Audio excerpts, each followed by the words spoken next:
hola, welcome to Bali. ഞങ്ങൾ ബാലി എത്തി. ഞങ്ങളുടെ ഡ്രൈവർ ഞങ്ങളെ വന്ന് പിക്ക് ചെയ്തു. നമ്മൾ നേരെ നമ്മുടെ വില്ലയിലേക്ക് പോവാണ്. ഹലോ ഗൈസ്, അപ്പോൾ ഞങ്ങളുടെ ബാലിയിൽ ഞങ്ങൾ എടുത്തിരിക്കുന്ന വില്ലയിലേക്ക് സ്വാഗതം. ഇതാണ് നമ്മൾ എടുത്തിരിക്കുന്ന വില്ല, ഇൻഡോർ പൂള്. ഇതാണ് ഞങ്ങളുടെ കിച്ചൺ. ചെറിയ സെറ്റപ്പുകളൊക്കെ ഉണ്ട്, ഫ്രിഡ്ജുണ്ട്, ചെറിയ ആംബിയൻസ് ഒക്കെ സെറ്റ് ചെയ്തിട്ടുണ്ട്. ഇവിടെ നമുക്ക് ഇവിടുത്തെ ഒരു ക്ലൈമറ്റ് അനുസരിച്ച് ഡെഫിനറ്റ്ലി പൂളിൻ്റെ യൂസ് ഉണ്ട്. ചെറിയ പ്ലാന്റ്സ് ഒക്കെ ഇവിടെ വെച്ചിട്ടുണ്ട്. സെറ്റപ്പ് ആണ്, കുഴപ്പമില്ല, അഡ്ജസ്റ്റബിൾ ആണ്. സോ ഇതാണ് ഞങ്ങളുടെ bedroom. Bedroom is also nice. So nicely arrange ചെയ്തിട്ടുണ്ട്. ആംബിയൻസ് ഒക്കെ ഉണ്ട്, നൈസ് ആയിട്ടുള്ള കുഷ്യൻസ് ഒക്കെ ഉണ്ട്. ഇതാണ് ഞങ്ങളുടെ ടോയ്ലറ്റ്. സോ കസാസു എന്ന ഞങ്ങളുടെ ഈ വില്ലയിൽ ടോയ്ലറ്റ് ഒക്കെ ഉണ്ട്. ഷവർ ഏരിയ വളരെ ചെറുതാണ്, എങ്കിലും കുഴപ്പമില്ല. ബാക്കിയൊക്കെ ഒരുവിധം അട്രാക്റ്റീവ് ആണ്, ആംബിയൻസ് ഉള്ള ഒരു സെറ്റപ്പിലാണ്. അപ്പൊ നൈറ്റ് ആണ് ഞങ്ങൾ ഫുഡ് കഴിക്കാൻ ഇറങ്ങിയത് നോട്ടി ന്യൂറിലേക്കാണ്. അപ്പൊ നമ്മൾ സ്റ്റേ ചെയ്യുന്നതിന്റെ അടുത്ത് തന്നെയുള്ള ഒരു റെസ്റ്റോറന്റ് ആയിരുന്നു. അപ്പൊ അവിടെ നല്ല ലോങ് വെയിറ്റിംഗ് ഒക്കെ ആയിരുന്നു. അപ്പൊ പോകുന്ന വഴിക്ക് ഞങ്ങൾ കണ്ട ഒരു കഥാപാത്രമായിരുന്നു ഈ ഒരു ഗ്രീനിഷ് ആയിട്ട് ഇവിടെ നിൽക്കുന്നത്. നല്ല ഫണ്ണായിട്ടൊരു ക്യാരക്ടർ. പിന്നെ നോട്ടി ന്യൂറിയുടെ പ്രത്യേകത എന്ന് പറഞ്ഞാൽ അവിടെ പിഗ് ഫുഡ് ഐറ്റംസ് ആണുള്ളത്. എല്ലാ വെറൈറ്റി ആയിട്ടുള്ള ഫുഡുണ്ട്. നമ്മൾ ലോങ് വെയിറ്റിംഗ് ആണ്, നല്ല ക്യൂ ആണ് ഫുഡ് കഴിക്കാൻ വേണ്ട. നല്ല ടേസ്റ്റി ആയിട്ടുള്ള ഫുഡായിരുന്നു. പിന്നെ ഇന്റേണലി അവർ അറേഞ്ച് ചെയ്തിരിക്കുന്ന ആംബിയൻസ് എല്ലാം നല്ല അട്രാക്റ്റീവ് ആണ്. അപ്പം ഞങ്ങൾ അവിടെ സ്പെഷ്യലായിട്ട് ഓർഡർ ചെയ്ത റിബ് ഐറ്റം ആണ്. നല്ല ടേസ്റ്റി ആയിരുന്നു. ഞാൻ ആദ്യമായിട്ടാണ് പിഗ് ഇങ്ങനെയുള്ള സാധനങ്ങൾ ട്രൈ ചെയ്യുന്നത്. പക്ഷെ സൂപ്പർ ആയിരുന്നു, നല്ല ടേസ്റ്റി ഫുഡായിരുന്നു. അങ്ങനെ ഡേ 1 രാവിലെ റെഡിയായി ഞങ്ങൾ ഇറങ്ങിയിരിക്കുകയാണ്. ചെറിയൊരു ട്രിപ്പ് പ്ലാൻ ചെയ്തിട്ടുണ്ട്. അപ്പം ഇവിടുത്തെ ഒരു സ്റ്റൈലാണ് ഈ ചെമ്പകപ്പൂ ഗേൾസ് തലയിൽ മുടി ചൂടുക എന്നൊക്കെ ഉള്ളത്. അപ്പൊ ഫസ്റ്റ് ഓഫ് ഓൾ ഇവിടുന്ന് നമ്മൾ ചെയ്യേണ്ടത് ഒരു സ്കൂട്ടർ ഹയർ ചെയ്യുക എന്നുള്ളതാണ്. അപ്പം ഹയർ ചെയ്ത സ്കൂട്ടർ ഞങ്ങൾ രാവിലെ ബ്രേക്ക്ഫാസ്റ്റ് കഴിക്കാൻ നൂക്ക് എന്നുള്ള ഒരു റെസ്റ്റോറന്റിലേക്കാണ് പോയത്. നമ്മൾ സ്റ്റേ ചെയ്ത സ്ഥലത്തിന്റെ പേര് സെമിനിയാക്ക് എന്നായിരുന്നു. അപ്പൊ ഈ റെസ്റ്റോറന്റ് നല്ലൊരു ആംബിയൻസ് ഉള്ള ഒരു റെസ്റ്റോറന്റ് ആണ്. ഇങ്ങനെ സ്പ്രെഡ് ചെയ്ത് ഇങ്ങനെ കിടക്കുകയാണ്. നല്ല വെറൈറ്റി ആയിട്ടുള്ള ഫുഡ് ഐറ്റംസ്, ബ്രേക്ക്ഫാസ്റ്റ് ഐറ്റംസ് ഒക്കെ ഉണ്ട്.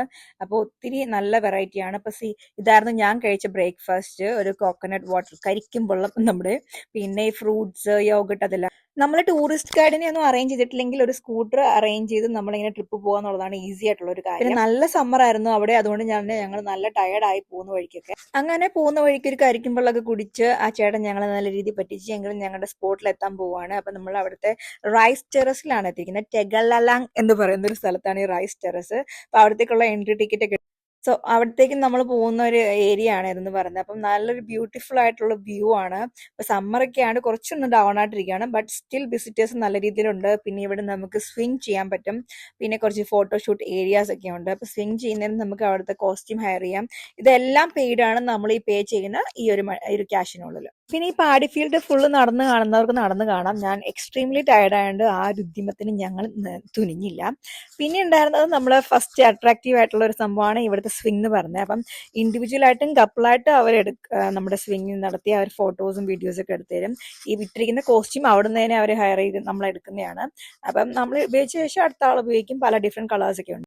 അഡീഷണലി കുറെ ഒരു എക്സ്ട്രാ സെറ്റപ്പ് ഒക്കെ സെറ്റ് ചെയ്തിട്ടുണ്ട്. കുറച്ച് ഫോട്ടോസ് ഒക്കെ എടുക്കാൻ വേണ്ടിയിട്ടുള്ള ഈ ഒരു വള്ളം സെറ്റപ്പ്, പിന്നെ ഒരു കുടില് പോലത്തെ ഒരു സെറ്റപ്പ്, ഇതെല്ലാം വളരെ അട്രാക്റ്റീവ് ആണ്. നമ്മൾ നല്ല ഫോട്ടോഗ്രാഫിക്കൊക്കെ അറിയാവുന്നവരൊക്കെ ആണെങ്കിൽ നല്ല രീതിയിൽ ഫോട്ടോഷൂട്ട്സ് ഒക്കെ നടത്താൻ പറ്റും. പിന്നെ ഞങ്ങൾ അവിടെ നേരെ അടുത്തൊരു ഏരിയയിലേക്ക് പോകണം. ഇവിടെ ഒരു ഡെസ്റ്റിനേഷനിൽ അടുത്ത ഡെസ്റ്റിനേഷൻ എത്തണമെങ്കിൽ ഒരു 2-3 hours ഒക്കെ ട്രാവൽ ചെയ്യേണ്ടി വരും. അപ്പം നമ്മളിവിടെ എത്തിയിരിക്കുന്ന ഉബുഡിലെ ഒരു മങ്കി ഫോറസ്റ്റിലാണ്. അപ്പം എഴുതി വെച്ചിട്ടുണ്ട് മങ്കി ഫോറസ്റ്റ് എൻട്രി. നമ്മൾ ചെന്നപ്പോൾ തന്നെ നമ്മുടെ ഫ്രണ്ട്സിനെയൊക്കെ അവിടെ കണ്ടു. അപ്പം മങ്കിനെയല്ല ഞാൻ ഉദ്ദേശിച്ചത്, മറ്റുള്ള ആൾക്കാരെയാണ് ഉദ്ദേശിച്ചത്.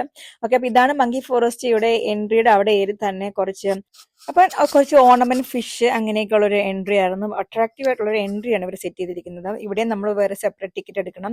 പിന്നെ അവിടുത്തെ ഡൂസ് ആൻഡ് ഡോൺസ് ഒക്കെ എഴുതിയിട്ടുണ്ട്. കൺസെപ്റ്റ് ഓഫ് ആ ഒരു ഏരിയയുടെ എന്താണെന്നൊക്കെ എഴുതിയിട്ടുണ്ട്. ഇതിനകത്തും അട്രാക്റ്റീവ് ആയിട്ടുള്ള കുറെ ബിൽഡിങ്സും സ്കൾപ്ചേഴ്സ് ഒക്കെ ഉണ്ട്. അപ്പം ഇതായിരിക്കുന്നു നമ്മുടെ കൂട്ടുകാർ. അകത്തേക്ക് പോകണം, നല്ല അഗാധമായ ഒരു ഘോര വരാന്തരമാണെന്നൊക്കെ പറയാം. പക്ഷെ അത്രയ്ക്കൊന്നും ഇല്ല, ആൾക്കാരൊക്കെ ഉണ്ടായിട്ട് നമ്മൾ സ്കെയറി ആവത്തില്ല. പക്ഷേ കുരങ്ങുകളുടെ ഒരു ഡിസ്റ്റർബൻസ് നമ്മൾ ഏത് സമയം പ്രതീക്ഷിക്കണം. അപ്പം നമ്മൾ പോകുന്ന വഴിക്ക് ചിലപ്പോൾ നമ്മൾ അറ്റാക്ക് ചെയ്യാം. സോ ബി കെയർഫുൾ എന്നാണ് അവർ പറഞ്ഞിരിക്കുന്നത്. ഫുഡ് ഐറ്റംസ് ഒക്കെ നമ്മൾ കൊണ്ടുപോകുന്നതൊക്കെ ശ്രദ്ധിച്ച് വേണം അവർക്ക് കൊടുക്കുക, എടുക്കുകയൊക്കെ ചെയ്യാം. അപ്പൊ നല്ലൊരു കൂൾ ആയിട്ടുള്ള ഒരു ഏരിയ ആണ്. കാരണം ക്യാൻ സി ഇവിടെ കുറച്ച് സ്കൾപ്ചേഴ്സ് ഉണ്ട്, ഇതിനകത്ത് കുറച്ച് അമ്പലങ്ങളുണ്ട്. സോ ഇതെല്ലാം നല്ലൊരു അട്രാക്ഷൻ നമുക്ക് തരുന്ന ഒരു വെറൈറ്റിയാണ്. ഇവിടുത്തെ ഒരു ബിൽഡിംഗ് കൺസെപ്റ്റ് തന്നെ ഡിഫറെന്റ് ആണ്. ഈച്ച് കൺസെപ്റ്റ്, അതായത് ഇപ്പം മതിലാണെങ്കിലും വീടാണെങ്കിലും ഇതൊക്കെ ആ ഒരു ഓൾഡ് ജനറേഷനിൽ എങ്ങനെ സെറ്റ് ചെയ്തിരിക്കുന്നു എന്ന് ഒരിക്കലും നമുക്ക് തിങ്ക് ചെയ്യാൻ പോലും പറ്റുന്നതിനേക്കാൾ അപ്പുറമാണ് ഇവരുടെ ഒരു കഴിവെന്ന് പറയുന്നത്. അപ്പൊ ഇതൊരു ടെമ്പിൾ ആണ്. ചില ഏരിയയിലേക്ക് എൻട്രി റെസ്ട്രിക്റ്റഡ് ആണ്. അപ്പൊ നമ്മൾ പുറത്തൊക്കെ നിന്ന് ഫോട്ടോ എടുക്കാന്നൊക്കെ ഉള്ളൂ. പിന്നെ അതിന്റെ ഒരു ഏരിയയിൽ നമ്മൾ ഷോപ്പിംഗ് ഒക്കെ സെറ്റ് ചെയ്തിട്ടുണ്ട്. അങ്ങനെ രാത്രിയായി ഞങ്ങൾ ട്രിപ്പ് അവസാനിപ്പിക്കുകയാണ്. അപ്പൊ അപ്പോഴാണ് ഞങ്ങൾ ഇവിടുത്തെ ഈ ഗോജക് എന്നുള്ളൊരു ടാക്സി സർവീസ് കാണുന്നത്. അപ്പൊ സ്കൂട്ടറിലുള്ളൊരു ടാക്സി സർവീസ് ആണ് ഇവർ പ്രൊവൈഡ് ചെയ്യുന്നത്. അപ്പൊ ഇനി പോയി റെസ്റ്റ് എടുക്കുക, ഇനി നാളത്തെ രാവിലത്തേക്കുള്ള കാര്യങ്ങളൊക്കെ സെറ്റ് ചെയ്യുക, കറങ്ങാൻ ഇറങ്ങുക എന്നുള്ളതാണ്. അപ്പൊ ഈ ഗോജക് എന്ന് പറയുന്നത് നമുക്ക് ഞാൻ പറഞ്ഞില്ല, ഇവിടെ ഭയങ്കര ഒരു ട്രാഫിക് ആണ്. അപ്പൊ അതിൽ നിന്ന് രക്ഷപ്പെടാൻ വേണ്ടിയിട്ട് നമുക്ക് ഇവരെ ബുക്ക് ചെയ്യാം, ഇവർ വന്ന് നമ്മളെ പിക്ക് ചെയ്തോളും.